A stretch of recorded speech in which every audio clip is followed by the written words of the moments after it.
नमस्कार, आदाब। हमारे साथ हैं डॉक्टर प्रोफेसर शफात इमाम सिद्दीकी, जो कि heritage institute of medical sciences में एचओडी हैं। पूर्वांचल के ईस्टर्न यूपी के बहुत ही प्रमुख कार्डियोलॉजिस्ट और डायबिटोलॉजिस्ट माने जाते हैं, रिसर्चर भी हैं। तो डॉक्टर साहब से हम बात करेंगे कि आखिर ये जो आज हर घर में तकरीबन 4 लोग 5 लोग बीमार हैं, तो ये इसका टाइफस है या डेंगू है? डॉक्टर साहब नमस्कार। सीज़न बुखार का है, वायरल फीवर कह कर के लोग अपने घर में बैठे रहते हैं, 3 दिन 4 दिन टाइम वेस्ट करते हैं।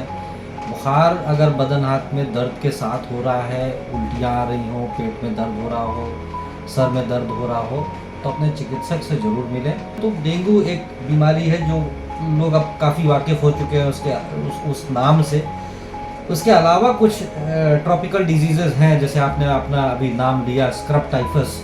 इसके अलावा मैं बता दूं कि कुछ एक और बीमारियां हैं मिलती जुलती, लेप्टोस्पायरोसिस और भी इसी तरह की। अपोजिट स्क्रब टाइफस हो, लेप्टोस्पायरोसिस हो, मलेरिया हो, ये बगैर ट्रीटमेंट के नहीं जाएगा। इसलिए अर्ली डायग्नोसिस की है, चीज़ों को पकड़ के सही टाइम पे ट्रीटमेंट स्टार्ट करने का। लोग अक्सर क्या करते हैं कि टाइफाइड करके 2 दिन के बुखार में विडाल पॉजिटिव लेकर के लोग आ जाते हैं।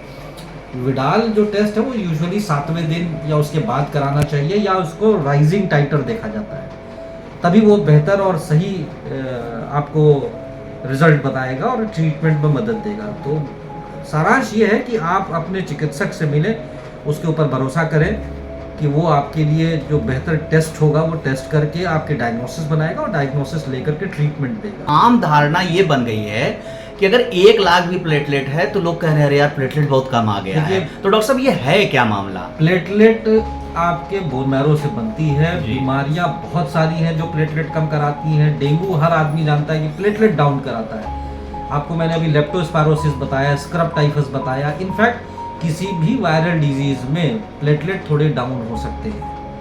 एक नॉर्मल शुगर के पेशेंट में भी प्लेटलेट डाउन हो सकती है। एक बूढ़ा आदमी है जिसमें बोन मैरो कम काम कर रही है, उसमें भी प्लेटलेट डाउन आ सकती है। और इस तरह की कई बीमारियां हैं प्लेटलेट डाउन होने की। इसका ये मतलब कतई नहीं होता कि वो खतरे में है। प्लेटलेट खतरे में तब आता है यूजुअली प्लेटलेट, जैसे आप चढ़ाने की बात समझना चाह रहे होगे, तो प्लेटलेट चढ़ाने की, डेंगू के खास करके पेशेंट में प्लेटलेट चढ़ाने की ज़रूरत तब पड़ती है या तो पेशेंट को रैशेज आ रहे हो, ब्लीड कर रहा हो, या 20,000 के नीचे प्लेटलेट चली गई हो जहां खतरा होता है वो ब्लीड करने का। उससे पहले यूजुअली प्लेटलेट चढ़ाने की ज़रूरत नहीं पड़ती। और प्लेटलेट का ये डेंगू पैनिक सिंड्रोम जो बना हुआ है, डर का माहौल बना हुआ है, प्लेटलेट से मत घबराएं। प्लेटलेट के अलावा बहुत सारी चीज़ें होती हैं जो देखा जाता है। पेशेंट को एडमिशन उस पर किया जाता है, प्लेटलेट काउंट पे नहीं किया जाता।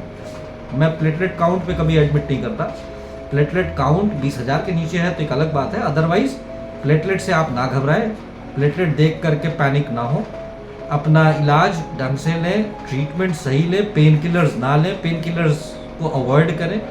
सिंपल हाइड्रेशन मेंटेन करेंगे आप। एक नॉर्मल सिंपल डेंगू है तो आप नॉर्मल, अगर पेट में दर्द नहीं है, उल्टी नहीं है, तो आप पानी पी करके भी 5 दिन 6 दिन में रिकवर कर जाएंगे। पानी पी के भी? बिल्कुल।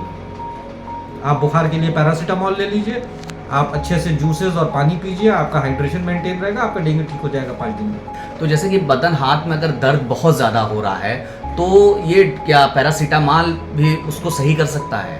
देखिए, वायरल फीवर के लिए खास करके माइल्जियाज जो है, माइल्जिया यानी कि मसल्स में दर्द, अभी एक चिकनगुनिया भी है इस मौसम में, मैं नाम नहीं लिया, मेरे इस मौसम में चिकनगुनिया के भी हमारे क्लिनिक पे बहुत सारे पेशेंट आ रहे हैं। इसमें जोड़ों में बहुत दर्द होता है, जोड़ों में दर्द होता है। इसीलिए मैंने कहा डॉक्टर के पास जाएं, डायग्नोसिस कराएं, और अगर चिकनगुनिया है तो उसमें और अलग ट्रीटमेंट हो जाता है। उसमें पेन किलर्स देने की ज़रूरत पड़ जाती है, उसमें कई बार स्टेरॉइड देने की ज़रूरत पड़ जाती है। तो वो अपने डॉक्टर्स के ऊपर जजमेंट छोड़ें कि वो किस तरह से आपका ट्रीटमेंट ले रहा हो, लेकिन टेस्ट करा करके और पेशेंट को क्लिनिकली देख करके डिसाइड किया जाता है कि उसको क्या ट्रीटमेंट की